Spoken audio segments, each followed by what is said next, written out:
Hey, Suzanne here with caregiverhaven.com. So we have two great questions today, and at the end of this video, which is only a couple of minutes long, I have a tip most of you are missing out on. You may not even know this exists for your senior. So follow through to the end. I'm going to tell you what that tip is.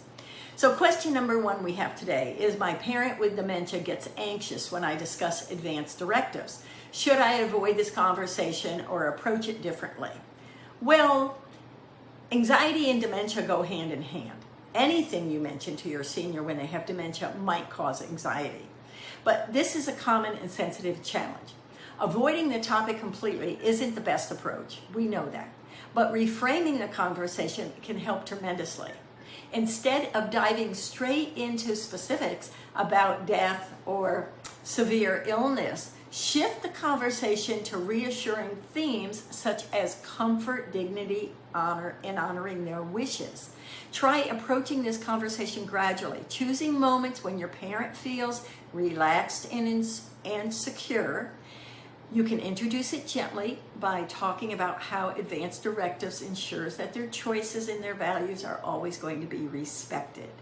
If anxiety arises, pause and provide reassurance, validating their feelings, and drop the conversation. You can return to it later, perhaps in even small, manageable parts.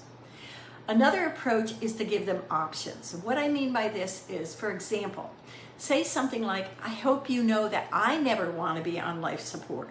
If I can't feed myself, I'll say goodbye and just donate my organs. What about you? What is the one thing you could not live without? One person said ice cream. How different is that? But ultimately, focus on how these documents empower them by ensuring that their voice will always be heard, and it will significantly reduce the anxiety and resistance, creating a more supportive environment, which is essential. I have a 31 legal and financial document checklist below, and I'm going to tell you that after closing several estates, I would never do senior care without this list. It saves hundreds of hours hunting down these documents when you desperately need them in a certain amount of time. Okay, for question number two. My elderly parents' medication list keeps growing. What's one practical step I can take immediately to simplify and ensure medication safety? This is so common. All doctors want to do is give you another medication, right? The quickest and most impactful step that you're going to take is to schedule a medication review with their pharmacist, first and foremost, and then their primary care physician.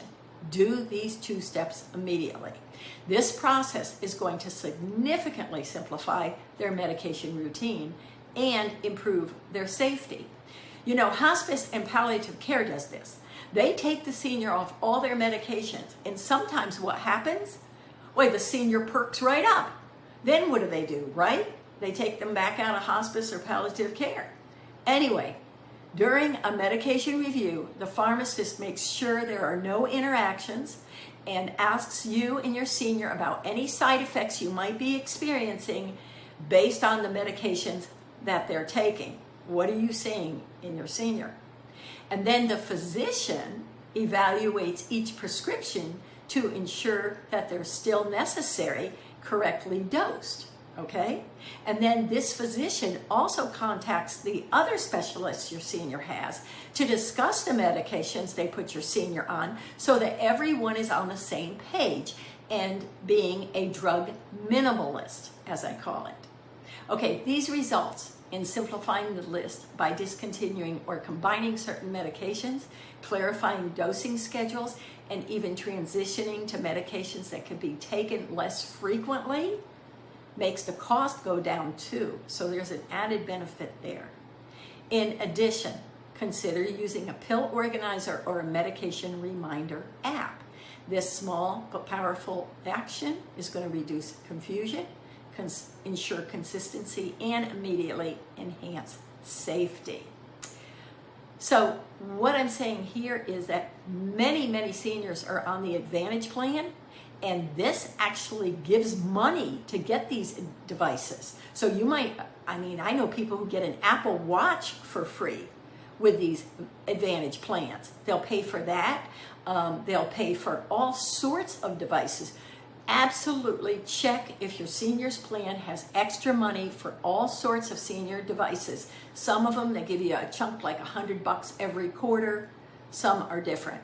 So besides that, below I have the medication safety checklist documents for you, a PDF that goes over all of this.